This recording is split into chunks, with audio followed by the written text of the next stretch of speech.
Thank you, everyone, and I'd like to thank Emma and LongHash for giving me the opportunity to speak in front of you today. My name is Gabby Dizon, co-founder and chairman of Alto, and I come to blockchain from the game industry. I've been in game development for 15 years and been running a studio in the Philippines for the last 4. And I'm here to talk to you about Alto, our platform that connects games to the blockchain. So let me ask you the question. Who of you here has watched Ready Player One?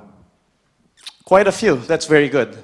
So Ready Player One introduced the concept of the oasis, or more commonly known in sci-fi universe as the metaverse. The metaverse is the sum of all game worlds that are bound together in one virtual world. So you have all these games, all of the characters, all of your items with you that can go around from world to world. And this is the dream of a lot of game developers, including myself, and why we got into making games in the first place. And making this has not been possible before because there's been no common protocol to bind all of these game worlds together. So this is something that has only recently become viable. Okay, so let's talk about how items or economies have been done in games. 20 years ago, when I was playing role-playing games, items used to be stored in files. They were stored in hex codes, obfuscated, so that they won't easily be cheated. But if you're a very smart gamer, you know that you can go into the files and edit these hex codes, and it would be very easy for you to become the strongest player in the game. This wasn't a problem when single-player games were around, but when people started playing multiplayer, RPGs, MMOs, this couldn't happen because it would ruin the experience for the game. So that's when developers started using databases. Game developers needed a centralized control and integrity of the item and the economy of their universe so that they can manage the overall economy of a game and provide a good experience for their players. Okay, so a lot of games, role-playing games, MMOs like World of Warcraft, they have their own item economy. And usually the gamers are very smart and they usually do not really follow everything that the developer wants them to do. Usually a game will have its own currency like gold, but people start exploiting this and then it's prone to massive inflation and players quickly find out what are the items inside the game economy that are really valuable. And these have several traits. These items may have digital scarcity, so it's not easy to farm these. They have good utility inside the game, and they're easily tradable between players. Now, if these traits sound familiar to you, because it's very similar in the world of cryptocurrency, and it's very true in games and items themselves. Okay, so fast forward to today, the current dominant business model is freemium or free-to-play. So I've been running a studio called Altitude Games for the last 4 years, and we've been making mobile games. And the problem with the current business model is that if you're not already a dominant developer or publisher, like maybe Tencent or a Nexon, it's actually very hard to succeed in today's world. Not only do you have to make a good game, not only does it have to be fun, but you need to have good user acquisition, really good community, good live ops. So the barrier, even though it's easy to upload and start running a game, it's harder than ever to actually make money from your game. And if you've heard of the Pareto's principle, it's actually much worse in the world of games. So only 1% of publishers, of the top publishers in the world, make 94% of the money. And this is $100 billion revenue by total industry. Item trading alone is around $50 billion. So this is huge. But 99%, the rest of the developers who are in top tier, they have to make do with the remaining 6%.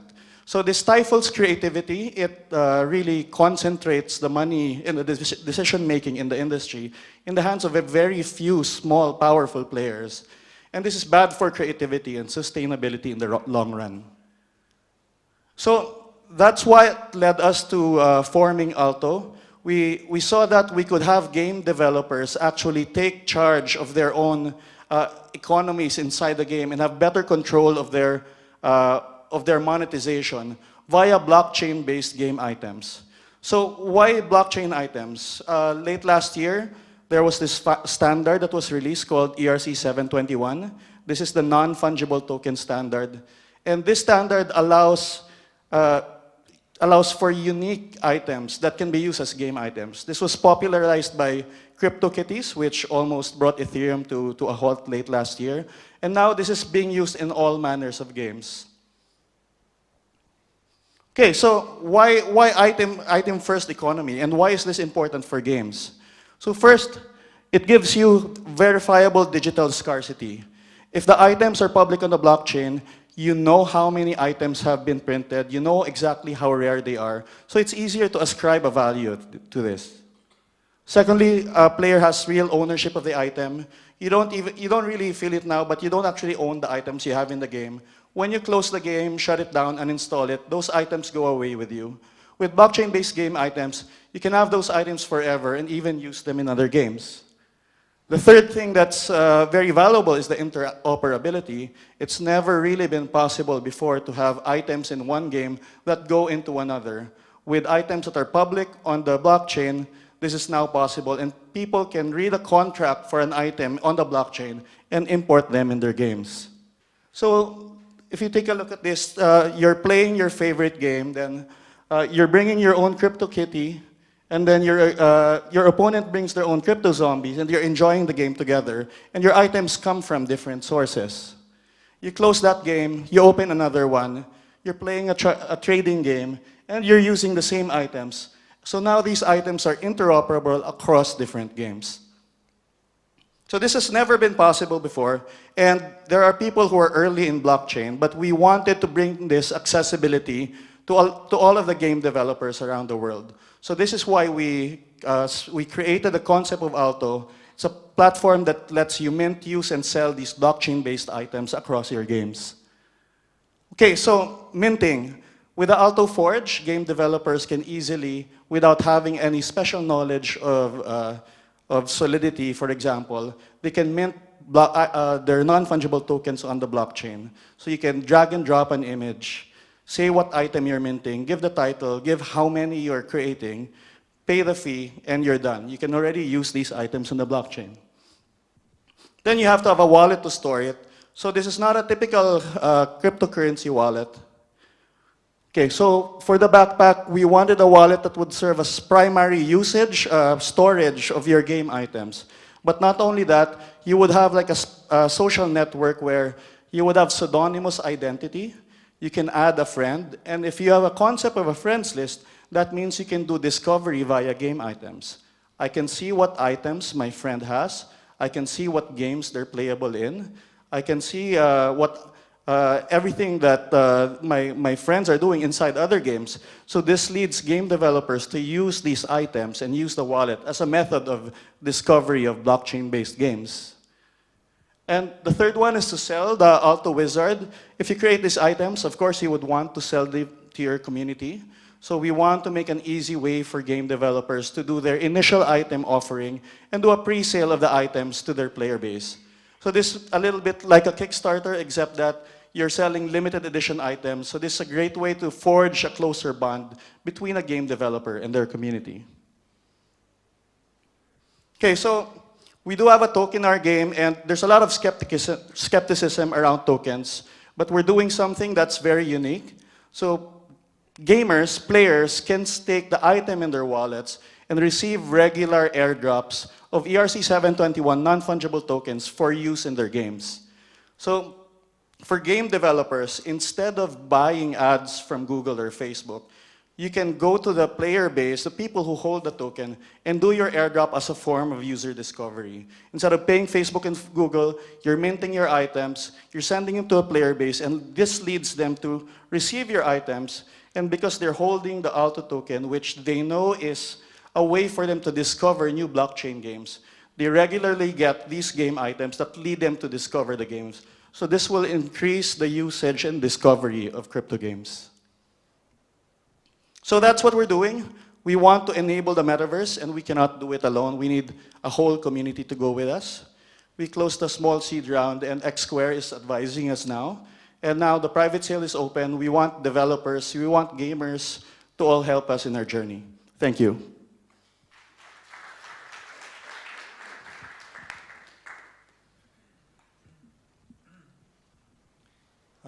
Thank you for your presentation. Let me I'll put out the first question. You talk about kind of building this platform where game items can be transferred from one game to another.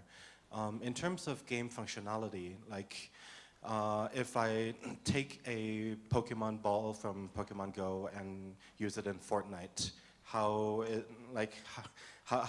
would that function across different games when you have like different set of objects with different functions? Okay, so the token itself represents the ownership of the item. It's still up to each world or up to each game to determine what is the functionality. So if you take a Pokeball there, it might be a rock that you can throw. So the game developer still defines what the functionality is of the item within their own world.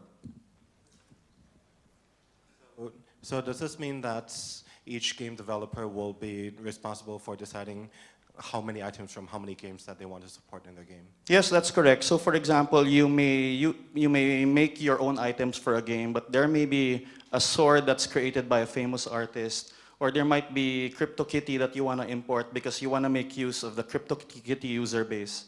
So you can do that.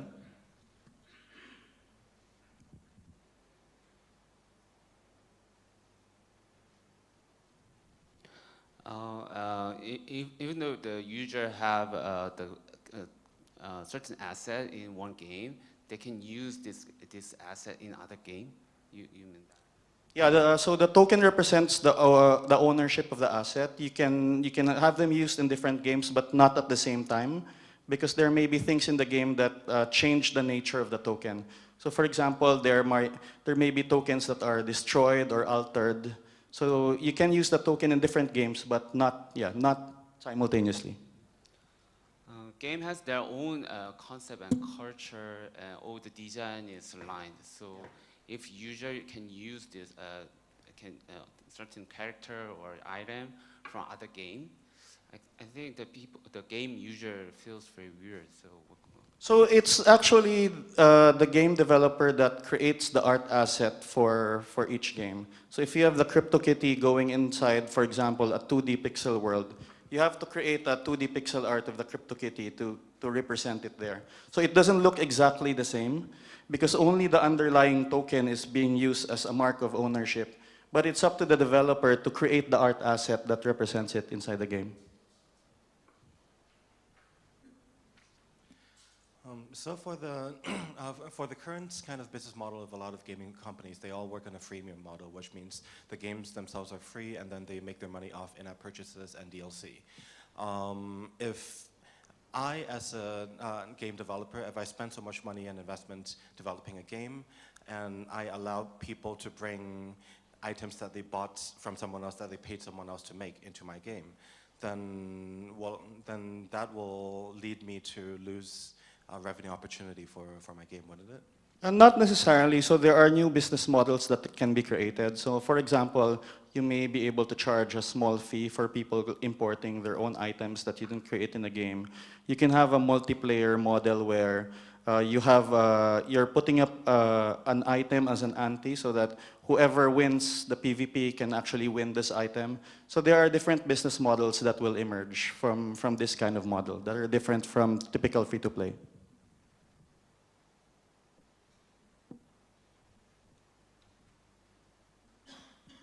Have you talked to any other game developers? Have you signed on any game developers or talked to them about this? So we've signed up over 20 developers from around the world. We're signed up with other developer associations as well. And yeah, we were regularly speaking and promoting this idea in the game development community. We have the largest community of blockchain game developers on Telegram, almost 600 developers. So we're really actively pushing this concept and active end use cases. Can you explain the token model inside?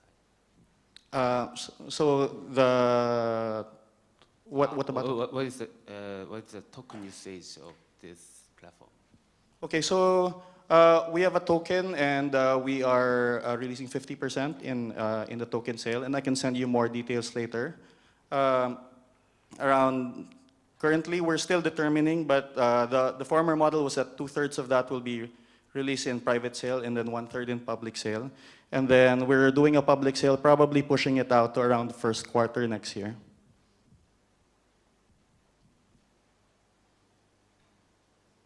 So people use this token as just a medium of exchange, or No, not really. So there are two elements for game developers. They use it in the storefront that they create to be able to buy and sell the items. For gamers, they stake it in their wallet so that they can receive free game items. So it will be like item airdrop acquisition.